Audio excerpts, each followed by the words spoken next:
bienvenidos, bienvenidas a esta mesa. Tenemos 1 hora y 20 minutos para terminar a las 2 de la tarde.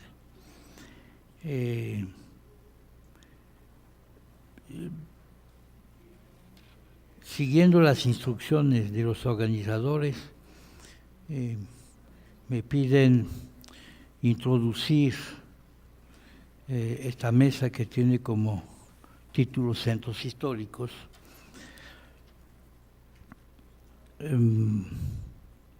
Pues presentar algunas ideas eventuales y me dirijo a ustedes, los panelistas, que si bien los tres trabajos a veces convergen, a veces no tanto, puse mi grano de arena para intentar sugerir a ustedes, lo tomarán o lo dejarán, algunas preocupaciones, algunas interrogantes, algunos temas que podríamos eventualmente, sobre todo con el público y con el debate, discutir. Y haré una presentación al final de esta introducción de los ponentes. Es relativamente breve lo que, leyendo los tres trabajos, se me ocurrió plantear a los panelistas, pero también a ustedes como público, lo siguiente. Carlos Montero y Yesenia Hernández, como lo van a ver, analiza, a mi entender, la política de redensificación en el centro histórico de la ciudad de Puebla y plantean que esta política ha contribuido a la gentrificación del área en detrimento de ciertos sectores de la población residente, en particular estudiantil, que son desplazados por el proceso de revalorización inmobiliario del centro histórico y la consecuente sustitución del uso habitacional por usos del suelo más rentable. Y ambos autores de esta investigación proponen como respuesta, propuesta de política, la consolidación de un barrio universitario que sea una alternativa a lo que algunos autores, bueno, de forma señalada incluso Fernando Carrión, como ustedes saben, le llaman la turistificación de los centros históricos. Para ambos autores, esta propuesta tiene sentido y es lo que propongo subrayar de la exposición que van a hacer. Si es dentro de una visión metropolitana, que es una visión reciente, según entiendo, que se caracteriza por volver los ojos hacia la ciudad construida, con este concepto de ciudad compacta. Veremos, Fernando nos dijo, bueno, estos son palabras, no creo para nada que son palabras. Detrás de ciudad compacta se está construyendo, de hecho, intentando ejercer una política. Pero bueno, podríamos discutir esto con ustedes.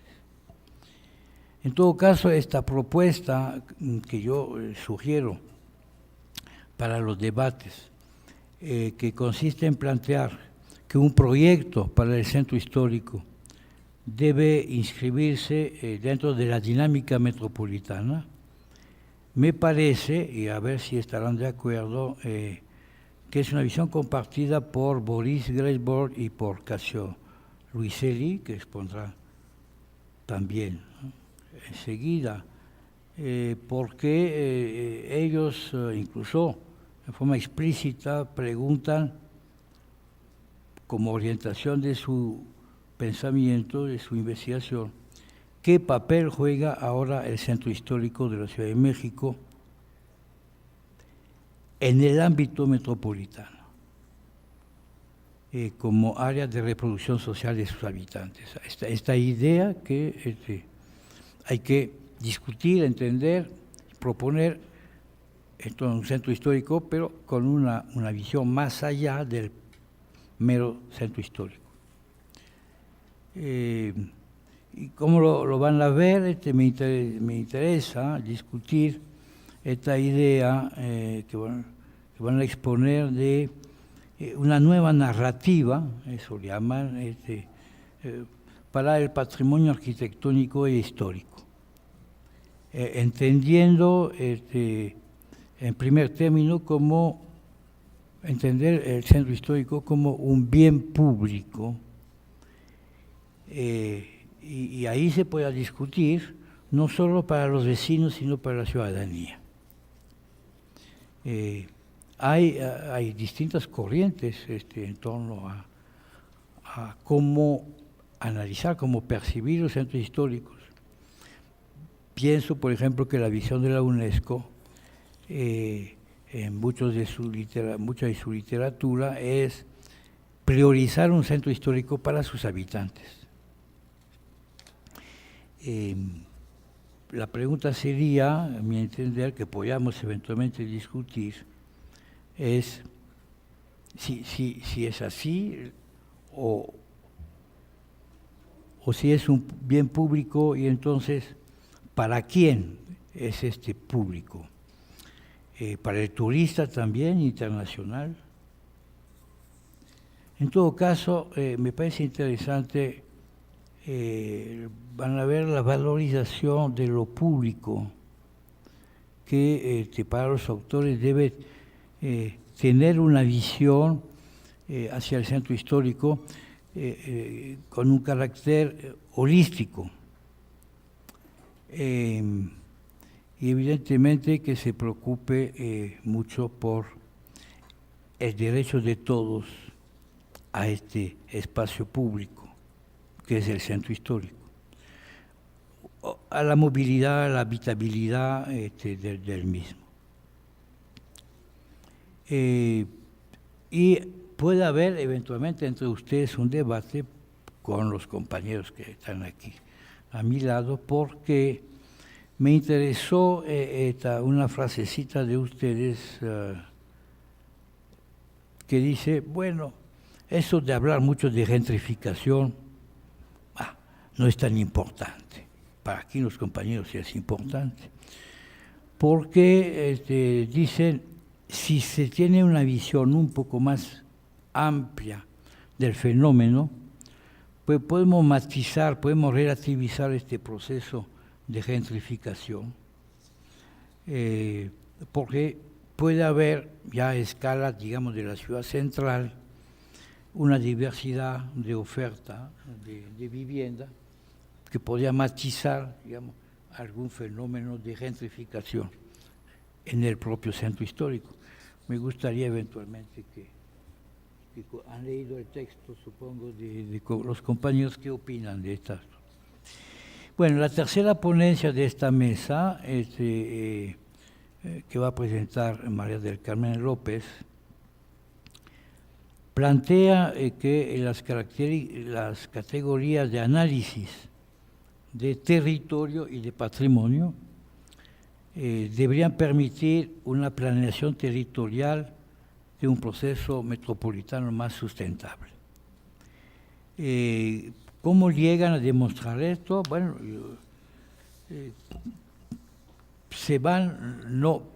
no es propiamente una mesa de centro histórico para la compañera, pero nos plantea una problemática interesante en la zona periurbana de Michoacán y de Morelia concretamente, más que Michoacán.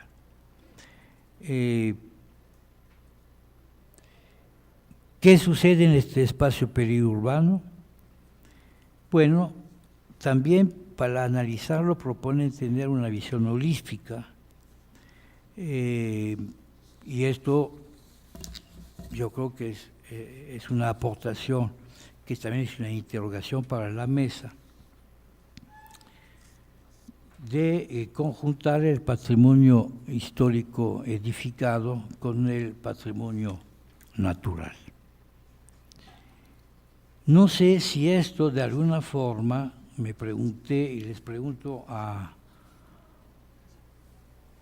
los tres, pero sobre todo a Grace Bord y Luiselli, que en su momento utilizan en forma importante el concepto de paisaje como una forma, digamos, no solamente de analizar el centro histórico, sino también de repensarlo con lo que llaman ellos una nueva narrativa. Es un concepto, yo creo que reciente en la universidad, en la formación, empezamos a tener doctorados, todavía no, pero maestrías, diplomados sobre el paisaje. No es. ¿Qué opinan de esto? De este concepto. Bueno, para terminar con algunas interrogantes adicionales de mi propio pecho, pero que creo que dan cuenta de lo que vamos a oír. Creo que convendría plantear como interrogante cuál es el papel que juegan o deberían jugar en la concretización de sus propuestas las herramientas de la planeación urbana y del ordenamiento territorial. Como primera pregunta. Digo, para no quedarnos a nivel de simples voluntarismos o deseos de lo que deberían suceder, pero tenemos herramientas y las podemos tener en la planeación y en el ordenamiento territorial. Y también lo otro, me llamó la atención, pero Fernando tuvo toda la libertad para exponer lo que quiso. Pero la verdad, yo viviendo en esta ciudad, trabajando con organizaciones de vecinos, etcétera, el temazo es el temazo del capital inmobiliario y su papel son los que hacen la ciudad. Entonces la pregunta un poco hacia ustedes, bueno, uno puede pensar el centro histórico o el área periurbana. ¿Y qué pasa con estos cuates que aparentemente, como dice Mafalda, tienen ya la sartén por el mango y son los que deciden sobre la ciudad? La gentrificación, ¿no? La segregación socioespacial, etc. Y para terminar,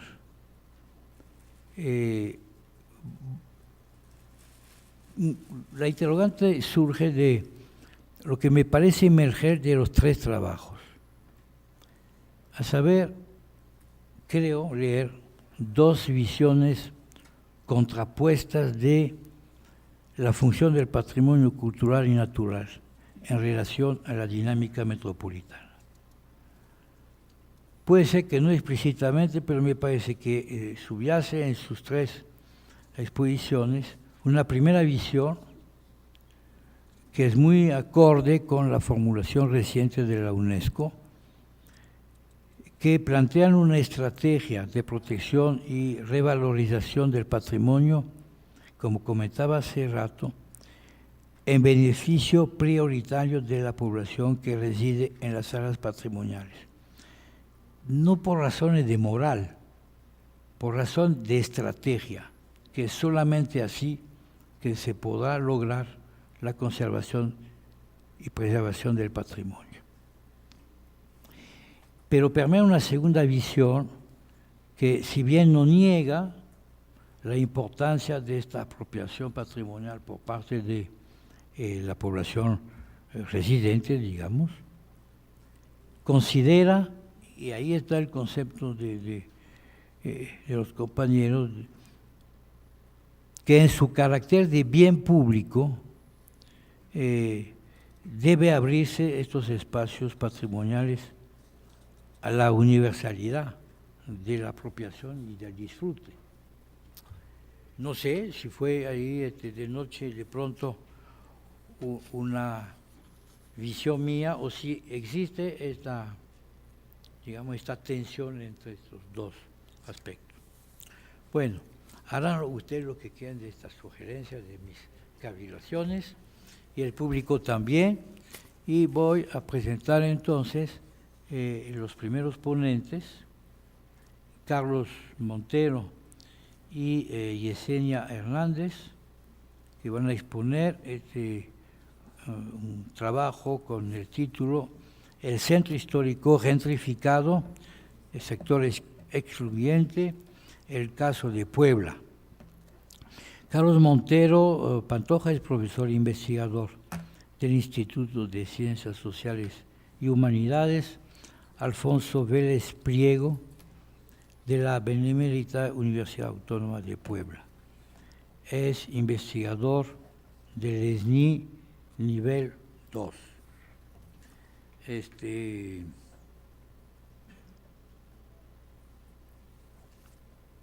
A ver, estoy buscando a la compañera Yesenia Hernández García, que es estudiante de doctorado en Diseño y Estudios Urbanos en la Universidad Autónoma Metropolitana Unidad Azcapotzalco. Esto suyo por 10 minutos.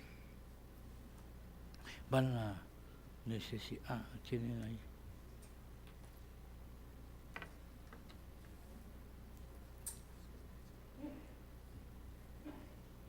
Buenas tardes. Buenas tardes. Bien, vamos a presentarles un caso de cómo ha sido la realidad del Centro Histórico de Puebla. Es decir, no es un elemento meramente discursivo. Desde hace años estamos trabajando, investigando en el Centro Histórico y ahora estamos analizando el impacto de lo que un plan, el plan parcial para el Centro Histórico, con el criterio de ciudad compacta y específicamente para el proyecto Plan para la Redensificación del Centro Histórico, está ocasionando lo que nosotros afirmamos la gentrificación y otra serie de efectos. Lo que se planteaba en la mesa anterior de abrir espacios para la construcción de vivienda en el Centro Histórico, renovándolo, es una realidad en Puebla negativa, les anticipamos, porque está destruyendo el Centro Histórico. Ya veremos esta cuestión.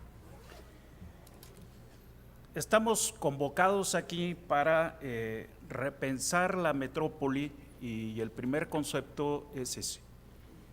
No podemos mirar al Centro Histórico como una entidad aislada, sino como parte de un territorio metropolitano que para el caso de Puebla, 38 municipios incluidos en la zona metropolitana, y esos municipios tienen sus propios patrimonios.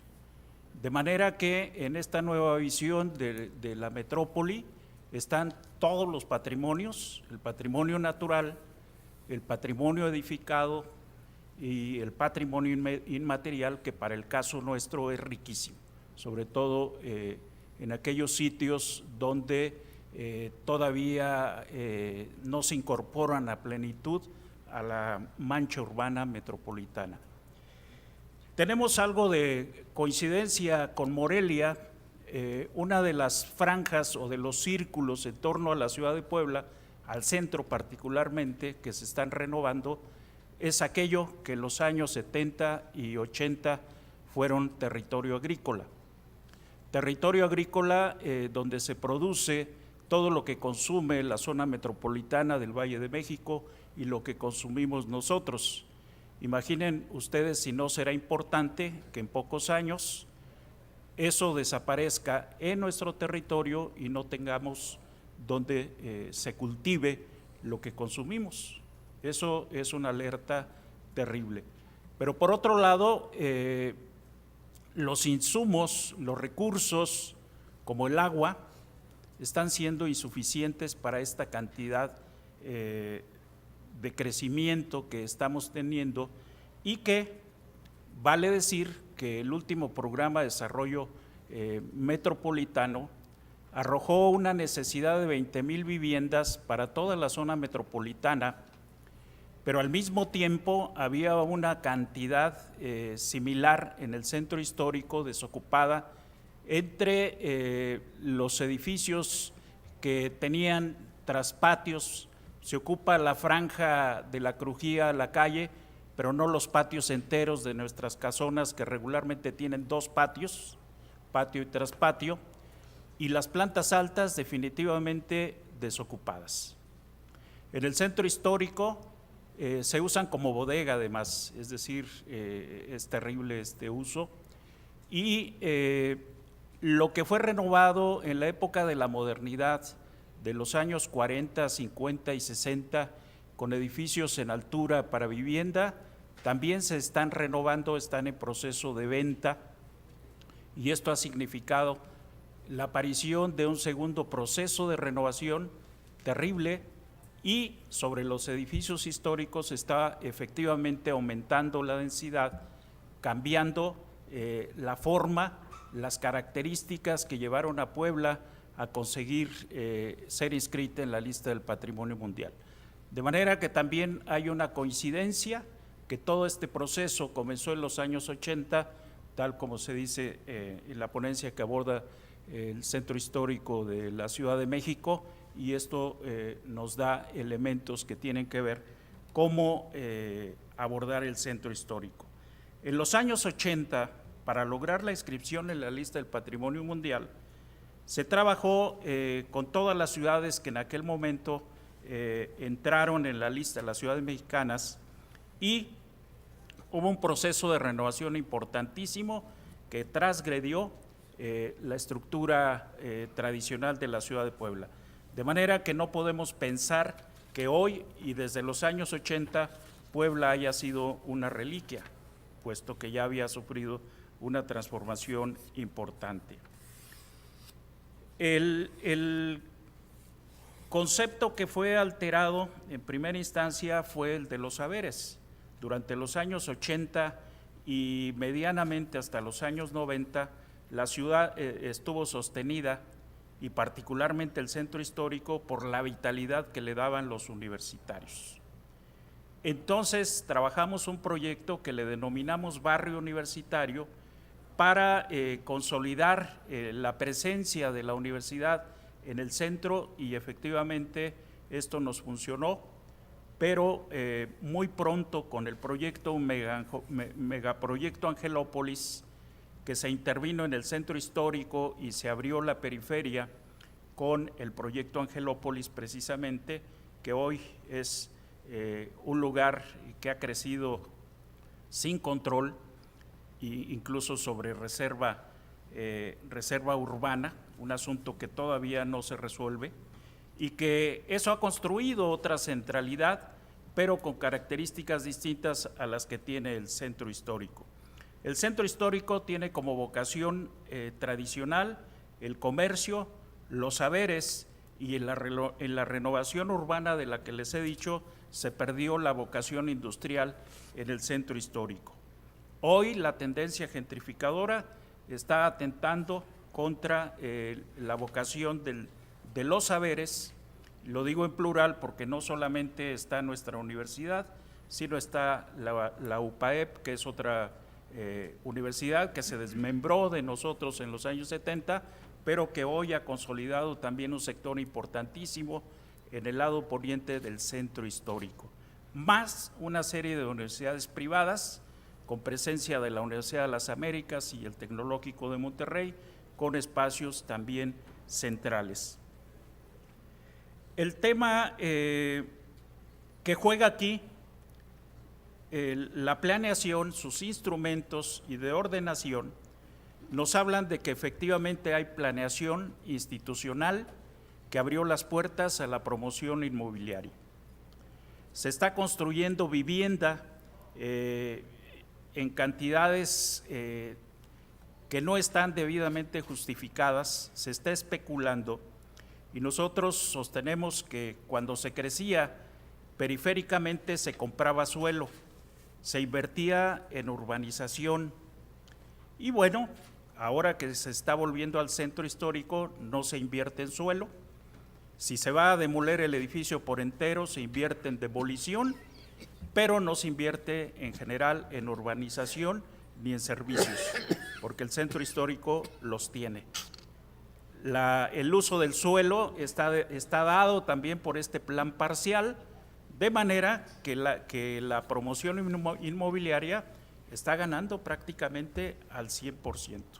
Hicimos un estudio de la oferta de vivienda nueva y de la oferta renovada, y las viviendas de 70 a 90 metros cuadrados andan sobre los 3 millones de pesos, cuando hace 5 años ese tipo de viviendas se podía conseguir en el centro histórico por 300,000, 350,000, solo para que tengan una idea de cómo ha cambiado el valor del suelo. Las rentas, por ejemplo, Yesenia hasta hace unos meses vivía en el centro histórico, pagaba una renta de 1,800 pesos, le han pedido la casa, están renovando ese edificio y todavía no sabemos cuál es el precio de la vivienda, pero anda arriba de 4,000 pesos la vivienda en el centro histórico. Es decir, ha doblado prácticamente el precio. Y hay un fenómeno hormiga que sí tiene que ver con la turistificación. Hay oferta de vivienda, hospedaje a través de Airbnb, que se está dando principalmente en el centro histórico. Son personas que todavía tienen propiedad o alquilan un departamento y ponen al servicio del turismo 1 o 2 cuartos, y esto ha hecho también que esas adaptaciones formen parte de un proceso hormiga que está alterando la vivienda. Es un sistema muy parecido al al sistema de taxis que ustedes ya conocen en todas las ciudades. Son sistemas globales, todo se hace a través de la plataforma y eso no queda en el país. Es decir, esos ingresos por esta vía tampoco quedan en el país. Nos quedan 3 minutos, no sé si de la presentación que traemos podamos pasar rápidamente en estos 3 minutos como para tener una idea de lo que les he dicho. Si se pasan, ¿cómo hacemos?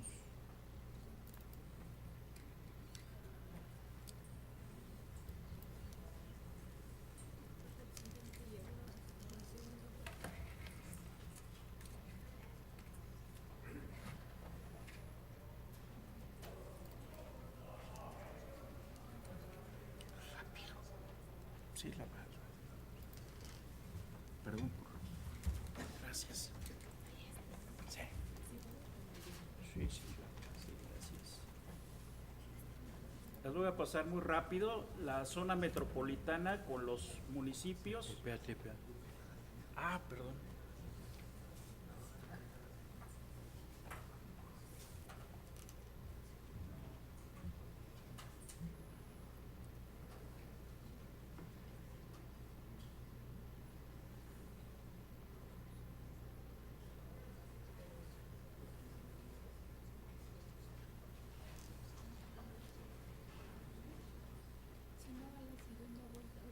Sí. Mejor La dejamos preparada para…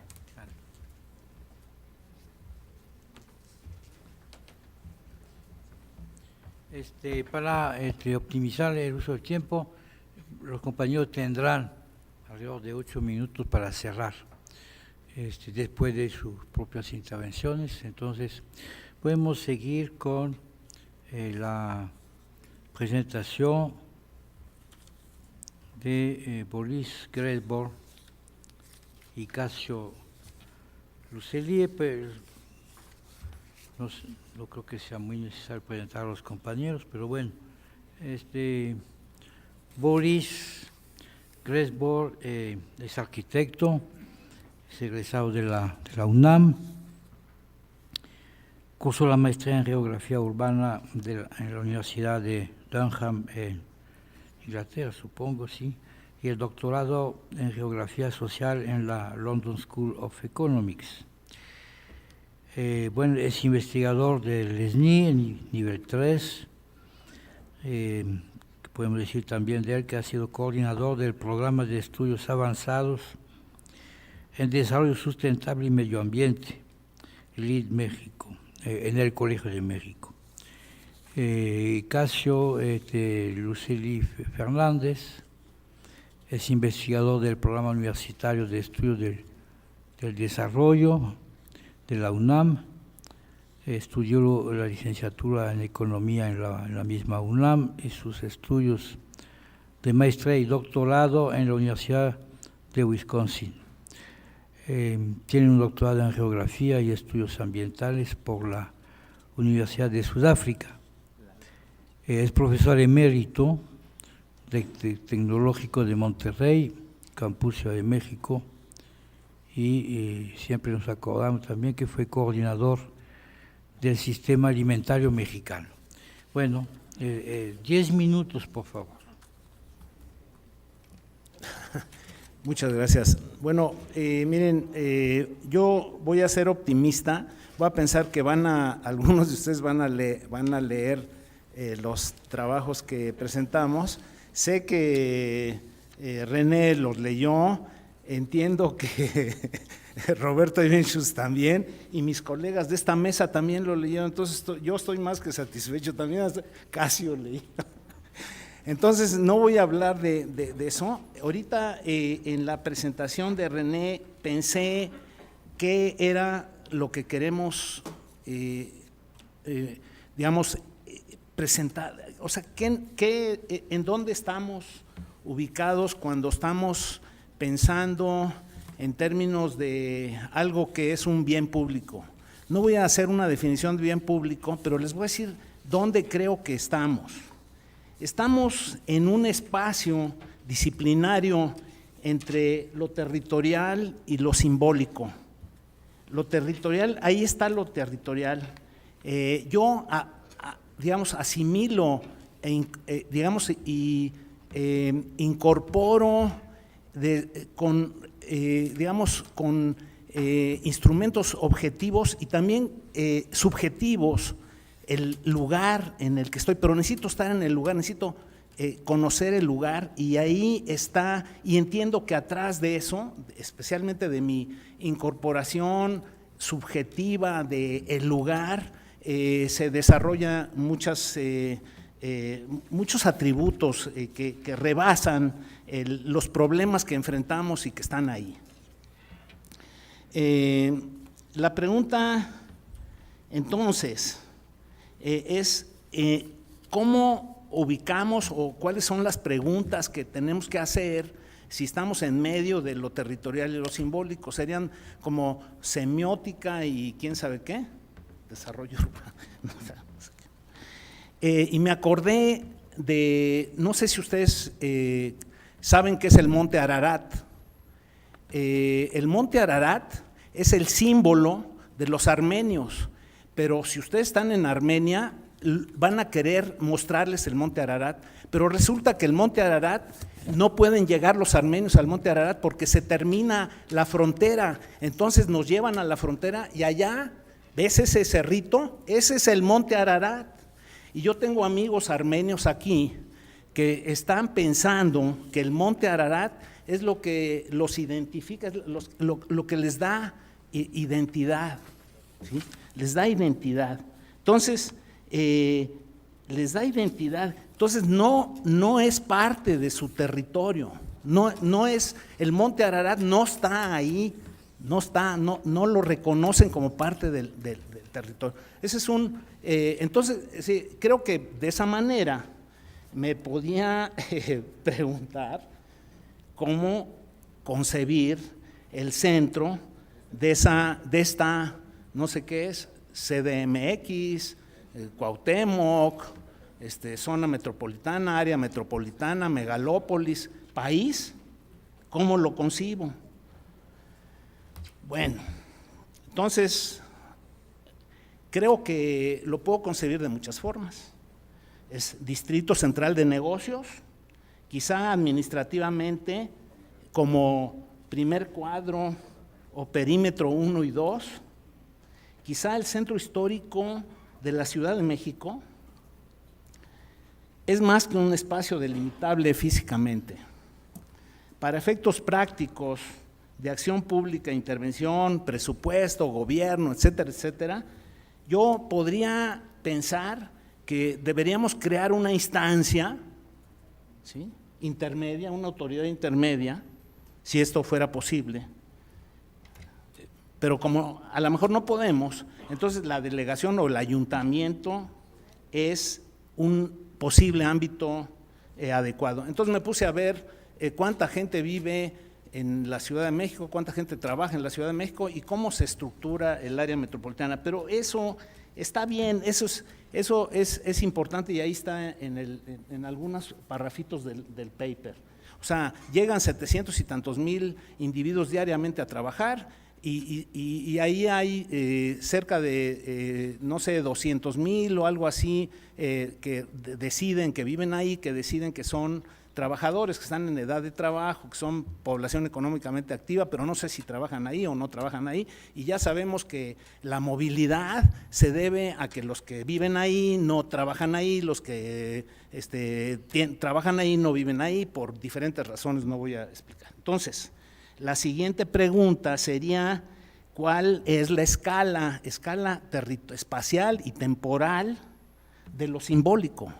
¿Cuál es la escala? Porque el Monte Ararat es simbólico a lo largo del tiempo. Espero que eternamente, a pesar del esfuerzo de aniquilar a los armenios por parte de, no voy a decir quién, porque a lo mejor, ¿verdad? Porque no se reconocen los holocaustos, no se reconocen en la nueva, digamos, historia revisionista. Entonces, ¿cómo asignamos? Si es que se acepta esta propuesta, ¿cómo asignamos el valor simbólico de este lugar en términos de práctica, en términos prácticos, en términos pragmáticos para tomar decisiones en la delegación o en el perímetro 1? O sea, ¿cuál es la decisión que tenemos que tomar? O sea, ¿de qué nos sirve pensar si es que aceptamos esta idea de lo simbólico o de plano lo guardamos en el cajón y nos ponemos a resolver los problemas? Porque hay miles de problemas. Entonces esto, no, creo que, no sé, me va a decir Casio, si me acerca, ya voy a acabar, si me acerca a la idea de si podemos desde esta propuesta, lo que hemos discutido, si podemos pensar el bien público o no, o lo pensamos solo, porque bien público es una definición económica nada más, sin embargo tiene otras dimensiones que estoy tratando de ver.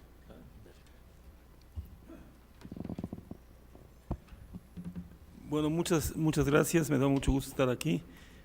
Además yo soy economista y me siento siempre un poco extraño, pero estoy contento de poder intentar aportar algo desde la óptica mía. Conversara mucho con Boris. Yo voy a hacer un poquito un recuento brevísimo de la secuencia del trabajo de nuestro documento y explicar un poco el bien público, aunque me gustó mucho el tema del Monte Ararat, me parece muy valiosa figura.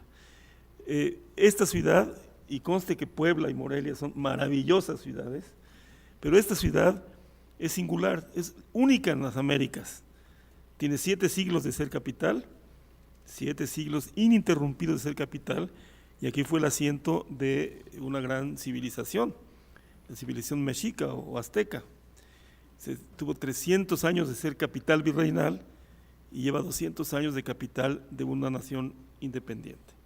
Su monumentalidad, su patrimonio construido es notable, es desde luego reconocido como tal por la UNESCO, y un poco lo que queríamos destacar es ese papel, ese rol que tiene tan singular en el mundo, diría yo. Desde luego en América no existe otra ciudad como la Ciudad de México y su centro histórico. Sabemos que por muchos siglos la ciudad no desbordó demasiado lo que hoy es el centro histórico, lo hizo casi a finales del siglo XIX y empieza a desparramarse. Ahí está el papel notable del Paseo de la Reforma y desde luego el crecimiento demográfico que sobre todo en el siglo XX fue cambiando el papel y el centro histórico se fue vaciando y perdiendo fuelle, perdiendo su centralidad en términos económicos. También aquí el hecho de que los estudiantes se fueron contribuyó a ese vaciamiento del centro histórico. Surge al final del siglo XX y a principios del XXI un movimiento muy fuerte que tenía las dos R's, rescatar y recuperar. Y ustedes ven, la literatura está llena de esfuerzos o de intentos de rescatar y recuperar.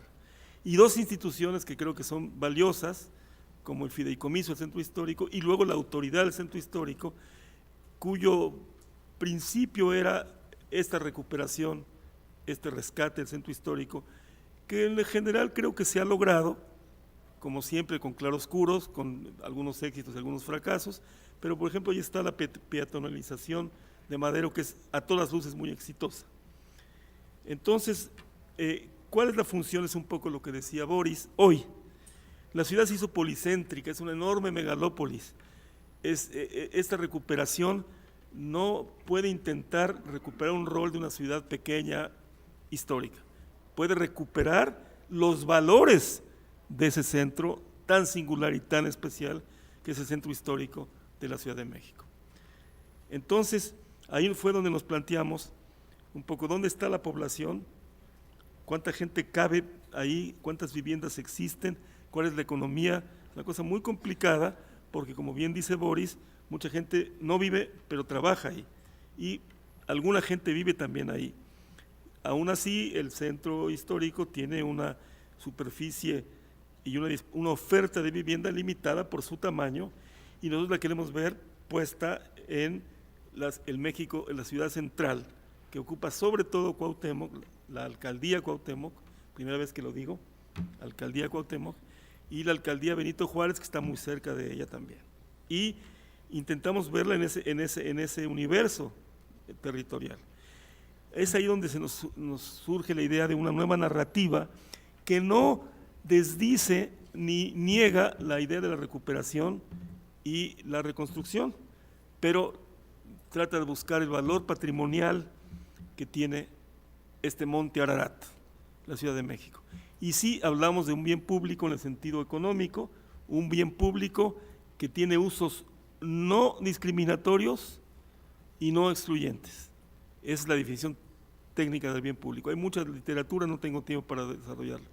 En ese sentido hablamos de ciertas tareas que son, y nomás las voy a enunciar porque ya no hay tiempo para más. Primero, abordar a partir del trabajo del fideicomiso de la autoridad, recuperar espacios urbanos hacia el oriente del centro histórico. Sigue habiendo mucho deterioro, y también en la parte norte, seguir esas tareas, sobre todo construyendo espacios públicos, iluminándolos bien, generando espacios mejores. Aumentar, ojo, la habitabilidad. No está esto no está en contra de la habitabilidad, es una parte de una premisa central de nuestro trabajo, pero también viéndola como una habitabilidad que puede tener en las periferias del centro histórico también capacidad de generar oferta de vivienda. Accesibilidad, una accesibilidad que privilegie, ahí está el ejemplo de Madero, al peatón, a la bicicleta, a otro tipo de medios, y también la seguridad, que es un tema muy serio. Entonces, terminamos con una serie de planteamientos muy específicos, muy objetivos, que le den sentido y fuerza a la idea del centro histórico como un gran patrimonio nacional que no se puede excluir a nadie de su disfrute y no se puede discriminar a nadie de su disfrute. Eso sería un poco la idea. Muchas gracias. Gracias Casio, gracias. Boris, tendrán 8 minutos para cerrar al final de la mesa. Y como tienen en el programa, la tercera presentación corre a cargo de María del Carmen López Núñez. Es arquitecta, maestra en arquitectura, investigación y restauración de sitios y monumentos por la Facultad de Arquitectura de la Universidad Michoacana de San Nicolás de Hidalgo, de institución de la cual es hoy profesora e investigadora de tiempo completo. Es doctora también en geografía por la Facultad de Geografía de la UNAM. En el año 2001 obtuvo el premio Francisco de la Maza a la mejor tesis de maestría que otorga cada año el Instituto Nacional de Antropología e Historia. Por 10 minutos, por favor. Muchas gracias. Buenos días. Gracias por todas sus atenciones a los organizadores y por la oportunidad de presentar este trabajo. Básicamente se abordará lo que ya nos ha comentado el doctor Colum, cómo el territorio y patrimonio pueden ser unas categorías de análisis para la planeación territorial, y nos acercaremos específicamente al periurbano de la ciudad de Morelia. Si bien es cierto que la ciudad de Morelia pues ha sido denominada Patrimonio Cultural de la Humanidad desde el año 1992, pues esto, aunque ha dotado de recursos para su conservación, pues también ha aislado de alguna manera el enfoque que se le ha dado al patrimonio en la ciudad. La ciudad en sí misma, pues no hubiera sido posible sin toda la actividad que se realizó en torno a la misma, todo su contexto inmediato que se dedicó a las actividades agrícolas, hasta incluso en la actualidad los valles cercanos a la ciudad son los de los mayores productores en el estado en granos, y desde el siglo XVI se pudo, después de la instalación de diferentes unidades productivas agrícolas y ganaderas, pues tener acceso a recursos para construir y consolidar la propia ciudad en el siglo XVIII, gracias a todos los diezmos, a todos los que recababa la catedral que se instaló en la ciudad, y a los propietarios de estas fincas, que la mayoría de ellos tenían su casa en la propia ciudad.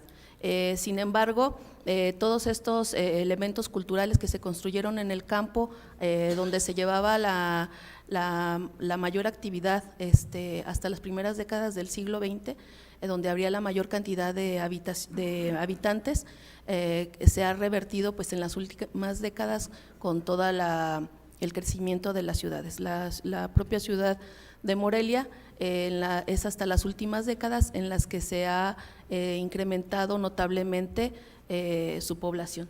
¿Puedo tener acceso al cambio de? Bueno, aquí tenemos algunos conceptos a los que hago alusión, que ya tendrán oportunidad de revisar si tienen acceso al documento, pero como el concepto de cultura pues nos da paso al de patrimonio cultural, que otorga ciertos elementos que podemos utilizar en el análisis para poder transportarlo a la planeación territorial y urbana. Adelante, por favor. Esta es la imagen que tenemos comúnmente de la ciudad, de su centro histórico, por favor, en donde precisamente esta imagen aérea de la década de los 50 nos habla del casco que actualmente se considera el centro histórico. Sin embargo, en las últimas 3 décadas es cuando un mayor crecimiento ha tenido la ciudad. ¿Sí? Aquí tenemos desde cartografía que tenemos de los valles circundantes desde el siglo XVI, cuando se establecieron las primeras estancias agroganaderas. Adelante, por favor. Y cómo éstas invadieron todo el territorio hasta el siglo XVIII y construyeron diferentes asentamientos de donde la propia ciudad obtenía sus recursos. Adelante.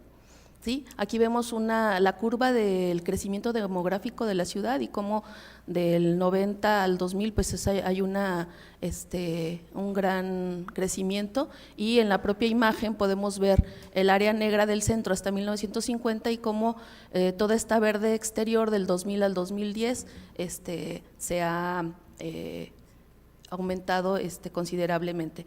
Y en ese sentido pues ponemos la atención precisamente en este periurbano, en donde también vamos a encontrar, como ya les decía, todas estas prácticas que hicieron posible que la ciudad se consolidara como esa imagen que vemos en la parte superior en el siglo XVIII. Adelante.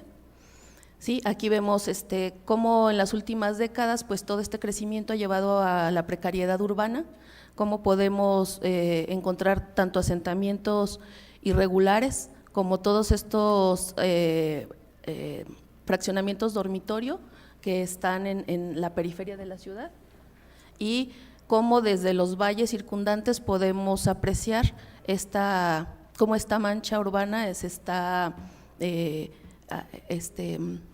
superponiendo sobre estas áreas rurales, como un área que destaca por sus recursos tanto naturales como es el acceso a la tierra y el agua. La ciudad está circundada al norte por bosques y acuíferos, pero también al sur, en toda esta área del Valle de Tarímbaro-Quenéndaro, pues tenemos un área de manantiales de donde la ciudad continuamente se está abasteciendo, pero en los últimos años, en los últimos 5 años, este crecimiento ya sobre otros municipios, primero se ha conurbado la ciudad en los 80s con el municipio de Tarímbaro, que está al norte, y posteriormente ya se encuentra considerada como una metrópoli, ya que ha incluido otros municipios en su crecimiento, pero como para poder abastecer a estos asentamientos, se está bombeando el agua del valle, que está 100 metros más abajo de donde están estos fraccionamientos, para poder abastecerlos. Adelante, por favor. Sí, aquí tenemos otras imágenes, adelante, del contraste entre el valle y la propia ciudad, y entonces pues creemos que este territorio como una fuente histórica de las sociedades, sus estructuras y su entramado han sido creados en una larga duración y por tanto no lo podemos dejar de lado cuando hacemos la planeación de la ciudad. Sí, la ciudad, para la ciudad se crearon los lineamientos jurídicos para su planeación desde los años 70, y en el año 1983 se hizo el primer plan de desarrollo urbano para la ciudad de Morelia, en donde se adquirió por esta época suelo para hacer vivienda social, y fue el único intento en que fue aunado desde la planeación, en donde se hizo esta labor. Posteriormente, según Ávila, los planes de desarrollo urbano en la ciudad de Morelia han servido más para la especulación que para la propia ordenamiento de la ciudad. Adelante. Bueno, entonces creemos que un modelo territorial que se utilice para la planeación pues tiene que buscar un equilibrio entre todos los agentes, entre los diferentes agentes que habitan ese territorio, que se mueven por el territorio, pero incluso agentes externos que también tienen influencia sobre el mismo, y citamos a Blanca Rebeca Ramírez para desde su propuesta, en donde dice que la planeación territorial y las políticas territoriales se deben de hacer desde lo local, precisamente a través de la integración de estos agentes múltiples, es decir, desde las comunidades, desde otras comunidades aledañas, desde los productores, empresarios, productores, pero empresarios también con intereses en el área. Tenemos muchos empresarios que tienen intereses inmobiliarios, que ya están construyendo en diferentes áreas de la ciudad, en específico al oriente, la nueva ciudad Tres Marías, que se le denomina así, por los dueños de los cines más grandes del país, de la empresa esta de cines, y por otro lado al norte, otro empresario dueño de compañías de autos, de vendedoras de autos, que ha creado un desarrollo que le denominan Altozano. Entonces hay muchos intereses, pero también ellos deben de participar en esta creación de este modelo territorial, pensado hacia un equilibrio dinámico sostenible entre naturaleza, sociedad, cultura y economía. ¿Sí? Adelante, la misma academia y el propio Estado. Bueno, pues como ejemplo hemos tomado algunos ejercicios de acercamiento para la planeación participativa, primero conociendo precisamente cómo ven estos propietarios dentro del periurbano, los propietarios de las comunidades agrícolas, cómo ven a su propio territorio, ¿sí? Si bien es cierto que las personas mayores todavía todavía mencionan o hacen alusión o representan estos espacios productivos como la hacienda, pues los más jóvenes, en la imagen que vemos a su derecha, los más jóvenes, aunque ya no reconocen estos elementos patrimonio cultural edificado, pero sí reconocen las prácticas agrícolas, es decir, los saberes y las prácticas tradicionales todavía están presentes en los habitantes más jóvenes de la ciudad, no solamente reconociendo las actividades, sino el tipo de recursos que se encuentran, los tipos de flores y de legumbres que se siembran, cómo se siembran, quién los siembra. Entonces, estos elementos están muy presentes todavía en los saberes y en la memoria de los habitantes de este periurbano. Todavía hace falta una segunda etapa que precisamente Margarita está trabajando en ello para ver esta dualidad entre los habitantes aledaños o vecinos de estos grandes fraccionamientos, y la propuesta va encaminada a tomar las experiencias de estos habitantes, ya que aunque su vivienda no podríamos decir que tiene grandes espacios la vivienda como tal, pero sí tienen una mejor calidad de vida, ya que todas estas personas que habitan en el espacio rural pues tienen un gran contacto con todos estos espacios abiertos, tienen muchas actividades todavía al aire libre, tienen prácticas agrícolas que todos conocen, que cuando es la época de la cosecha los vecinos saben que pueden ir y tomar algo de las parcelas. Sin embargo, los habitantes de estos fraccionamientos vienen y destruyen y se llevan los productos de las parcelas. Entonces creemos que haciendo esta interacción entre los diferentes habitantes del lugar se podría llegar a una propuesta, iniciar con una propuesta pequeña desde lo local que pueda incluir a otras partes. Bien sabemos que en los centros históricos también tenemos lugares como los barrios, en donde también hay prácticas sociales que puedan ayudar a revalorizar estos espacios, a revivir los espacios públicos, pues creemos que también esto se debe de tomar en cuenta. Adelante. Bueno, y pues entonces esta representación que tenemos aquí también es de los habitantes de la comunidad, cómo representan todas sus áreas boscosas, sus áreas acuíferas, los caminos más importantes, es decir, identifican estos elementos territoriales que a decir de Rafestein se han creado a través de prácticas, ¿sí? Y por ello pues creemos que se deben de tomar en cuenta para la planeación territorial. Gracias. Bueno, gracias entonces a María del Carmen López, y pues podemos abrir unos minutos para ustedes, con tal de que sean disciplinados y que no quieran hacer una cuarta ponencia, sino que sean realmente, por favor, preguntas muy específicas a algunos de los tres ponentes, bueno, de las tres ponencias, digamos, ¿no? Sí, por favor. Tratando un poco de ligar las tres conferencias, hablaba de gentrificación, de desplazamientos, de ciudades dormitorio o de población flotante, ¿no? Y ahorita, escuchando la última ponencia de María del Carmen, me preguntaba cómo reforzar esta identidad colectiva desde los centros históricos, la pregunta abierta para todos, reforzarla o recrearla, porque realmente pues no hay un sentido de apropiación tal por todos estos temas planteados, ¿no? Los desplazamientos y quizá hay una identidad no tanto local sino más general. ¿Cómo reforzarla? Vamos a tomar un paquetito de otros dos, pero sí. Me voy a referir básicamente al centro histórico de la Ciudad de México, aunque mi reflexión también completa a los otros centros históricos. Sería una pregunta, es cómo combinar, cómo conciliar el centro histórico respecto a lo que es y a lo que representa, ¿no? Leyendo lo que habían mencionado ustedes, porque es la ciudad antigua ahora convertida en un territorio de ahora es la gran es parte de la gran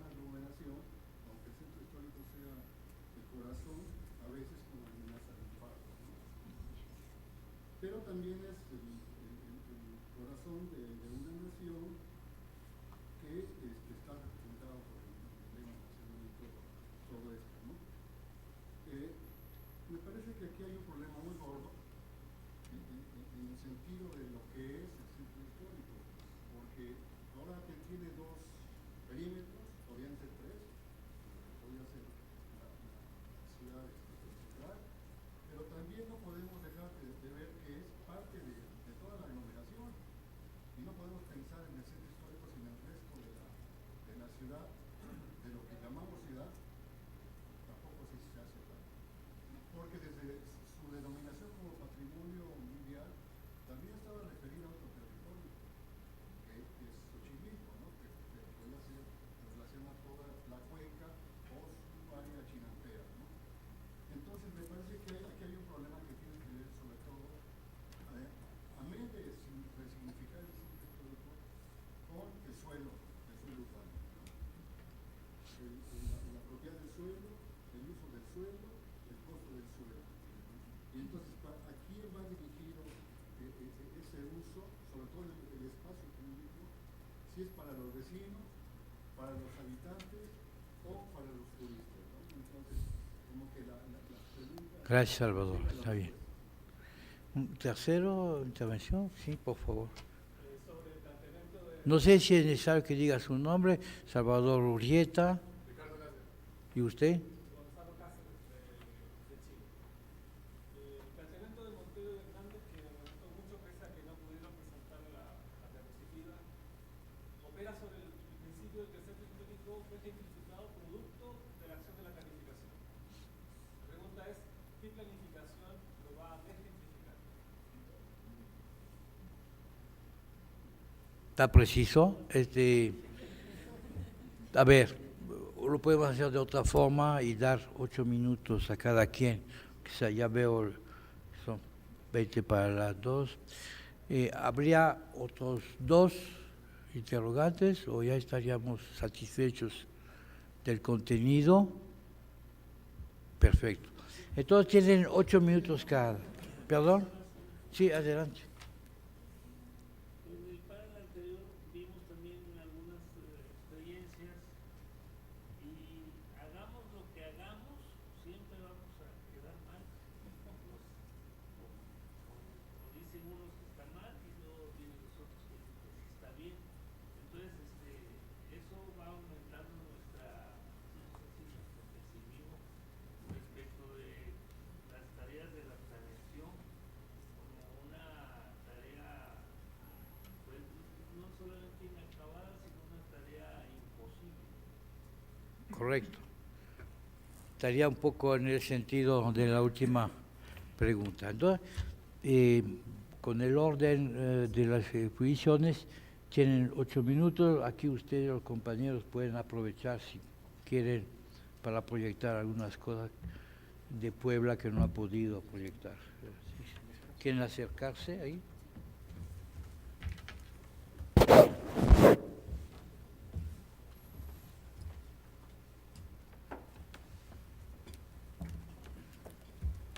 Bueno, vamos a pasar muy rápido.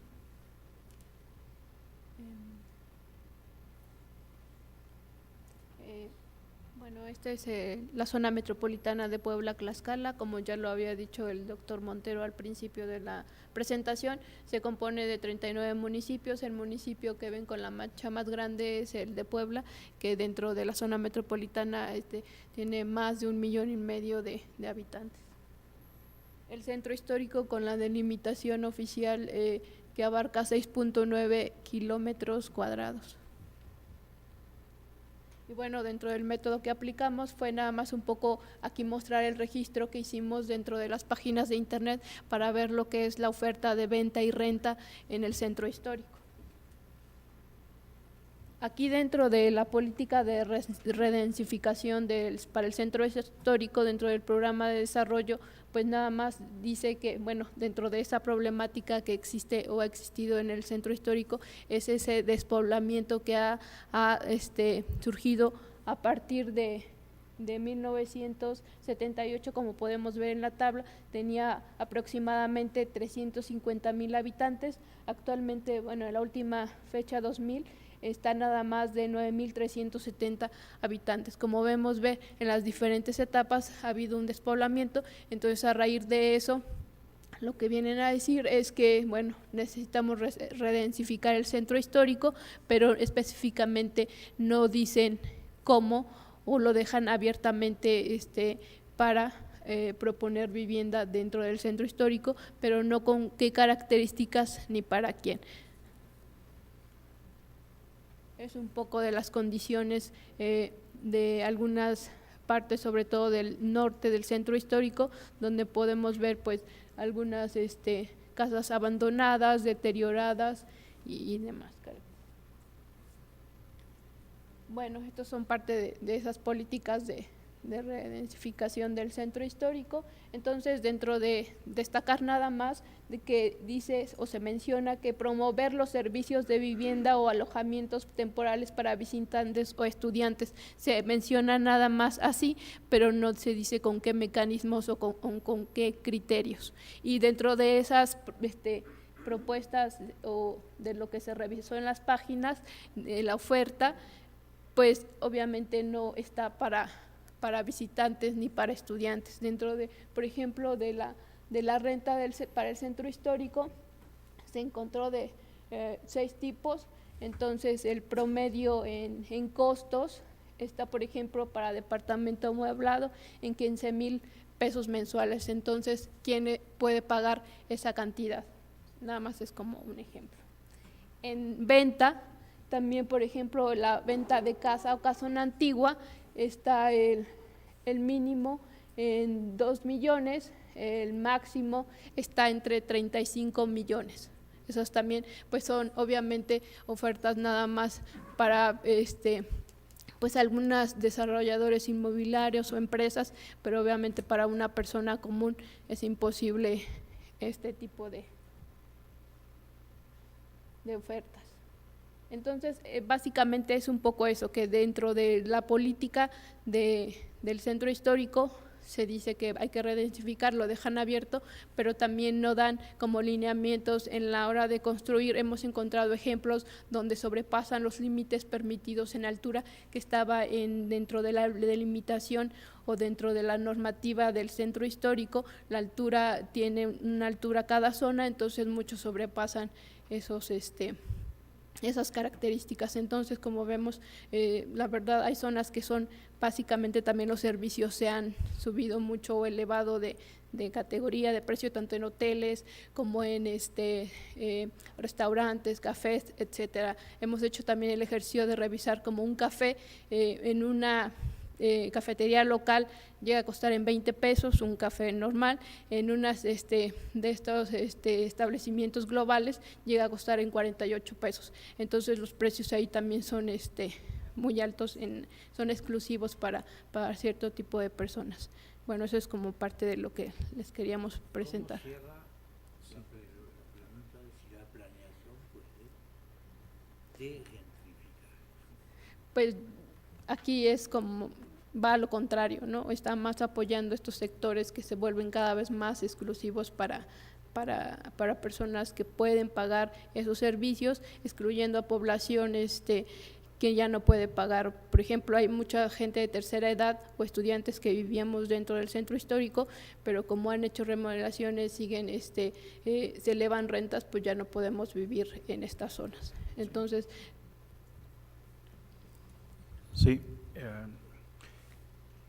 En la fotografía, para mí del lado derecho, seguramente para ustedes era el lado izquierdo, el turismo está metiendo su cuchara en el centro histórico y es quien más ha metido capital. El gobierno del estado, paralelamente al plan parcial, trabajó un programa estatal de infraestructura y la inversión mayor la hizo en la parte central. ¿Con qué intención? Por promover el turismo. En este momento la tendencia a la turistificación va muy alta. Ese edificio que está junto a este coche es un hotel carísimo. Hay habitaciones de 30,000 pesos en este lugar y este sitio está a 3 calles de la catedral. Es decir, estamos hablando de actuaciones en el centro histórico con recursos del Programa Nacional de Infraestructura de este gobierno que está terminando. De manera que la respuesta a la gentrificación está muy difícil apostarle, porque hay inversiones altísimas en el centro histórico, pero además están en proceso. Es decir, todavía falta saber más allá de lo que nosotros hemos detectado como efectos ya negativos para el centro histórico, y que todavía no es todo lo que estamos mirando. Aquí hay otro hotel mucho más caro que el anterior, porque se cobra en dólares, $2,000 la noche de hotel. Ese está en el punto donde surgió la primera fundación de la ciudad, en San Francisco, en la zona industrial. La zona industrial de principio del siglo XX prácticamente está desaparecida, y los efectos desde los años 90 son estos. Esta es la tipología arquitectónica que está apareciendo ya en el centro histórico de Puebla, y ese es el gran riesgo, no solo en alturas, sino en otro tipo de formas arquitectónicas. Estos son espacios públicos renovados, es lo que espacios públicos que la ciudad ya tenía. Los 2 campus universitarios, el rojo, la UPAEP, el azul, la UAP, y vean cómo nosotros en la universidad tenemos cerca de 40 edificios en el centro histórico, y nuestro rector ha contribuido con esa tendencia a la despoblación, porque dentro de la zona metropolitana están apareciendo otros campus, y las escuelas se están llevando a esos nuevos campus. De manera que nosotros nos planteamos que el tema del barrio universitario, que durante años sostuvo la dinámica del centro histórico, es volver a trabajar el centro histórico con este nuevo papel que tiene la ciudad, porque además la ciudad de Puebla, en el ámbito de la zona metropolitana, es una ciudad central. El tema de lo monocéntrico lo tuvo cuando no había conurbación. Ahora que ha integrado a esas otras poblaciones y que aparentemente da un modelo policéntrico, en realidad no es así. Se vuelve a retomar el modelo monocéntrico, en donde la ciudad de Puebla es cabeza. Sí hay otras centralidades, pero sigue siendo dominante el tema de la ciudad de Puebla. De manera que ese proceso inacabado todavía no nos permite suponer qué podríamos hacer más allá de lo que tenemos ahora. Muchas gracias. Boris Casio, 8 minutos.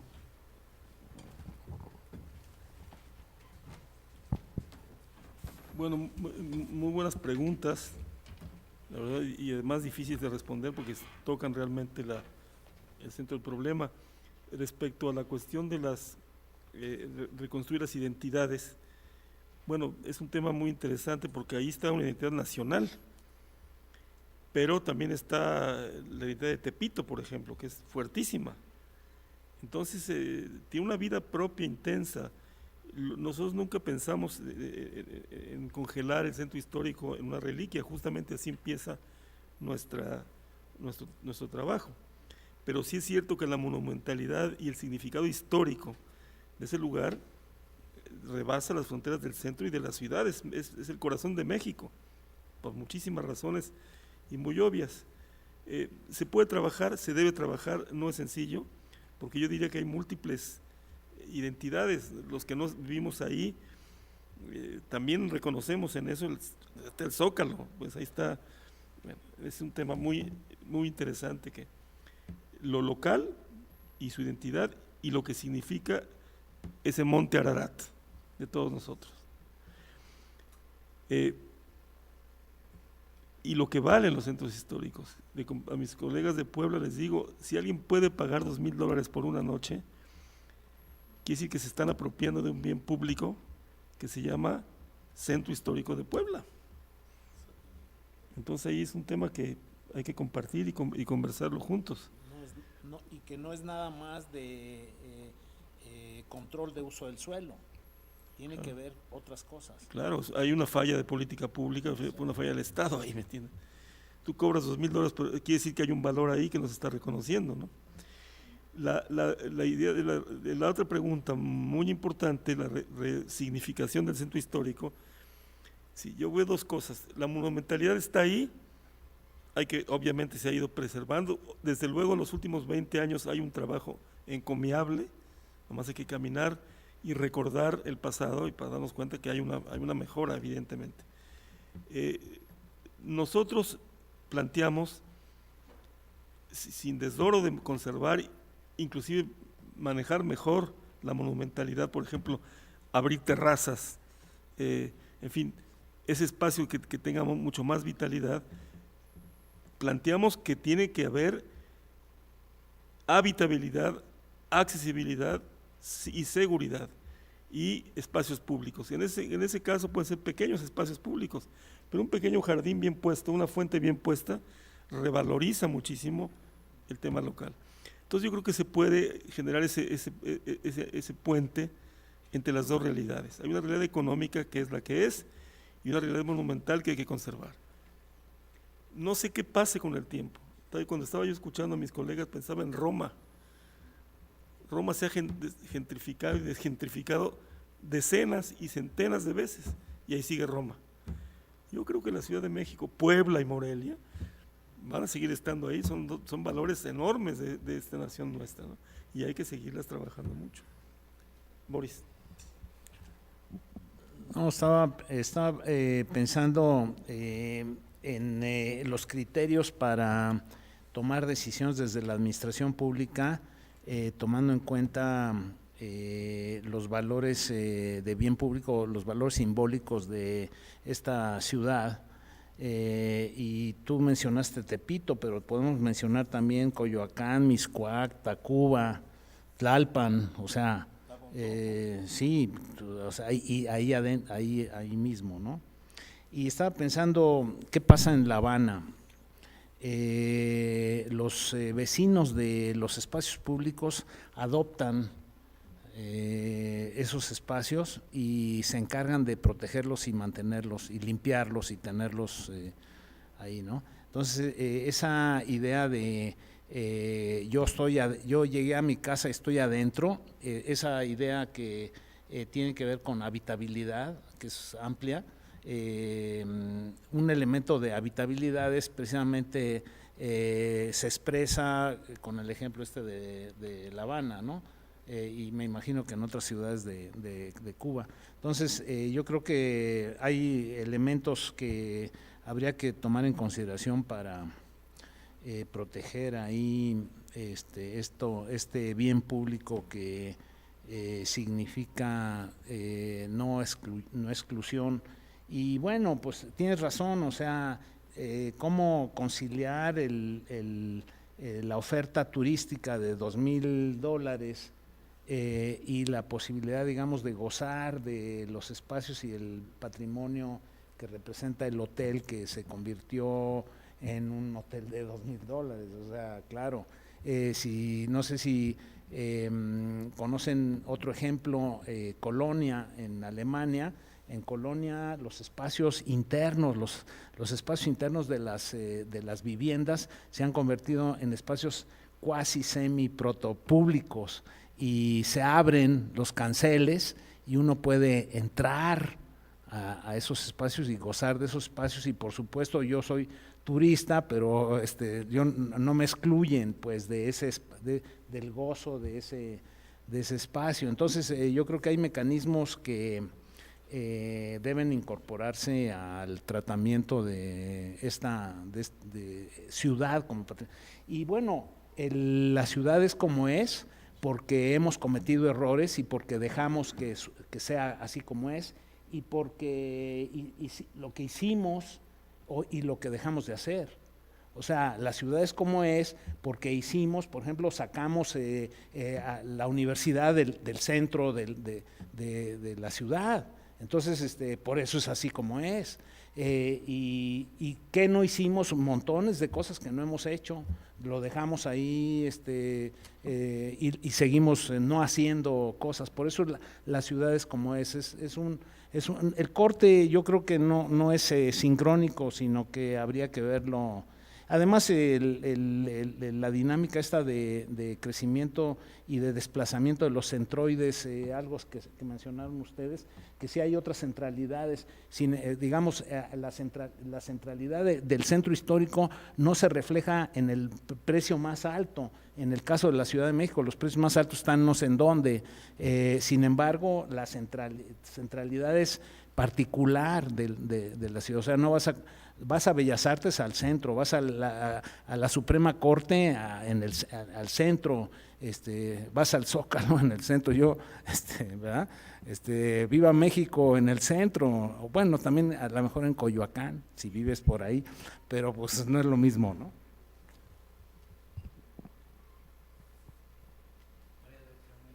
Sí, gracias. Bueno, pues tratando de dar un poco respuesta a todas las cuestionantes, incluso a la que nos hacía desde el inicio, pues si se entiende el territorio como una construcción social de larga duración, como espacio vivido a través de la subjetividad y dotado de afectividad, tanto por los individuos como por la sociedad, entonces sus elementos se asocian a ese sentido de pertenencia de los diferentes grupos sociales y de los individuos.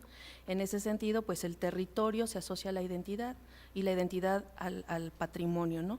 Es decir, si nos sentimos identificados, pues vamos a sentir parte de nosotros y esa necesidad de proteger aquello que lo sentimos como propio. La pregunta que hacía respecto al concepto del paisaje, cómo el concepto de paisaje se puede utilizar para esa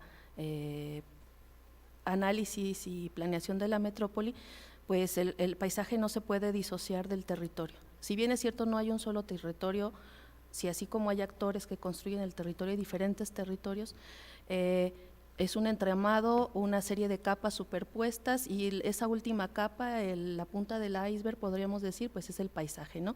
El paisaje siempre está asociado a lo que vemos, ¿sí? Entonces, y en ese sentido puede ser un elemento muy interesante y muy importante de análisis, ¿sí? Porque ahí se concreta todo eso, ahí se puede leer incluso las diferentes etapas de las ciudades, los hitos, se puede leer la forma en que las personas cuidan o no cuidan los diferentes elementos, es decir, el paisaje puede ser una herramienta que nos puede ser muy útil para esa planeación, puesto que hace evidente los lugares y no lugares de la ciudad, ¿no? Y respecto a lo que se decía, si ese patrimonio es para quienes lo habitan o para quienes lo visitan, pues yo creo que si se usa lo local y ese patrimonio, incluso no solo las áreas patrimoniales de esa ciudad, sino toda esa ciudad se considera en la planeación para quienes lo habitan, será entonces bueno y será útil y será tendrá todas las características de quienes lo visitan, ¿no? Entonces, yo creo que sí, la planeación debe de ser desde lo local y para resolver las necesidades locales, y si se hace así, entonces se resolverán otro tipo de necesidades, ¿no? Ya en el momento que se consolida una ciudad como turística o como tal, pues también ya se resuelven otro tipo de necesidades o de interacciones necesarias para que esa ciudad funcione mejor, ¿no? Y pues creo que sería pues en general lo que yo tendría que decir al respecto. Muchas gracias. Gracias. Bueno, pues ya estamos sobre las 2. Yo creo que la propuesta de Boris Grassborg y Casio Luceli es una propuesta muy fuerte que permite problematizar muchas cosas. Porque insistir sobre el carácter simbólico del patrimonio, pues efectivamente plantea la cuestión del sentido de pertenencia. No hay patrimonio si no hay un proceso de apropiación del mismo. Entonces, bueno, decir el centro histórico es un bien público, correcto, ¿para quién? O sea, entonces, la pregunta de ¿para quién el centro histórico, para quién el patrimonio? Es una pregunta complicada. Yo pienso que el colega García Canclini ha problematizado bastante bien esto. ¿Por qué? Porque somos una sociedad muy diversa, pero sobre todo muy desigual. Entonces, realmente pensamos que hay un patrimonio para todos en una sociedad muy desigual, muy polarizada, digamos. Entonces, es lógico que el desafío que está entonces es posiblemente el de la democratización, de la apropiación, para que efectivamente sea entonces un centro histórico, un patrimonio para todos.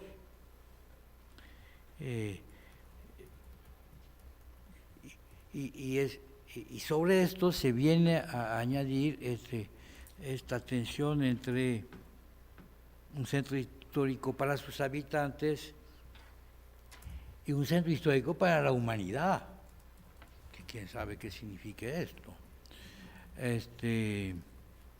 Un día cuando era director del fideicomiso del centro histórico, muy rápidamente me vino a ver un propietario de una zapatería, tenía en pleito desde 2 años con el INAH, porque el Instituto Nacional de Antropología e Historia no le permitía tumbar un muro maestro. Entonces, el fideicomiso, aquí hay un colega que era especialista en explicar esto, ¿no? A los propietarios, que había cosas que tampoco se podía hacer, ¿no? Y entonces, platicando, le dije, oiga, ¿y qué se siente ser propietario de un inmueble que es patrimonio de la humanidad? Se puso muy nervioso y se enojó. ¿Y cómo era esto? Y le digo, pues fíjese que sí, o sea, usted es propietario legítimo de este inmueble, pero por eso tiene un pleito con la ley. No había entendido esto, pues. Por eso tiene un pleito con el Instituto Nacional de Antropología e Historia, que es una institución que tiene como mandato de asegurar que también tenga su inmueble una función de patrimonio para todos los mexicanos, para la humanidad. Entonces se tranquilizó un poco, pero entonces fue muy interesante la reacción, porque me dijo, bueno, entonces me tienen que ayudar. Si esto es tan importante mi inmueble, me tienen que ayudar entonces. Bueno, en todo caso, el problema que plantea el compañero es cómo se gestiona entonces esta tensión de forma democrática, ¿no? Y yo creo que regulando, yo creo que Fernando también hablaba de esto en su ponencia magistral. Tenemos que encontrar espacios, instrumentos para regular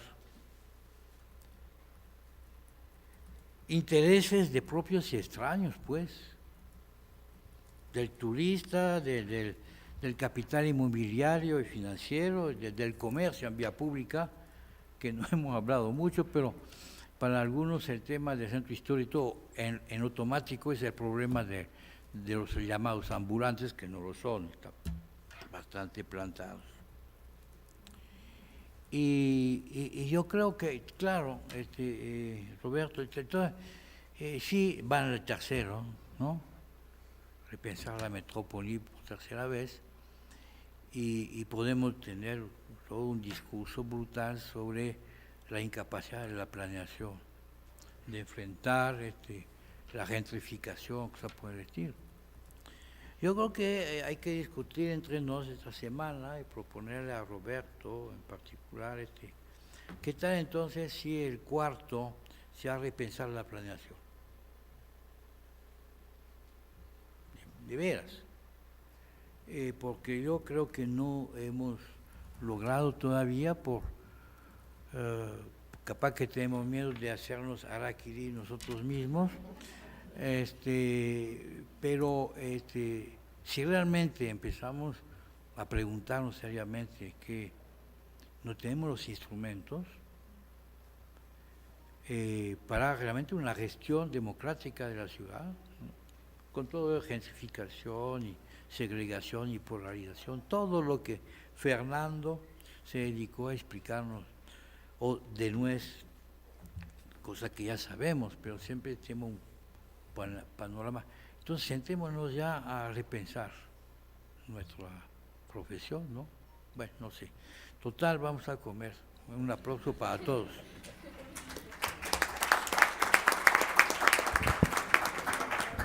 Entonces, en mi calidad de coordinador, más aplausos, por favor, para Carlos Montero Pantoja.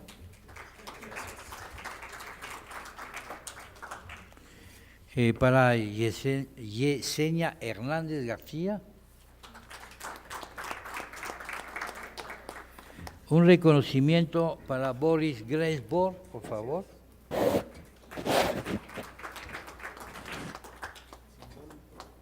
Para Casio Luiselli.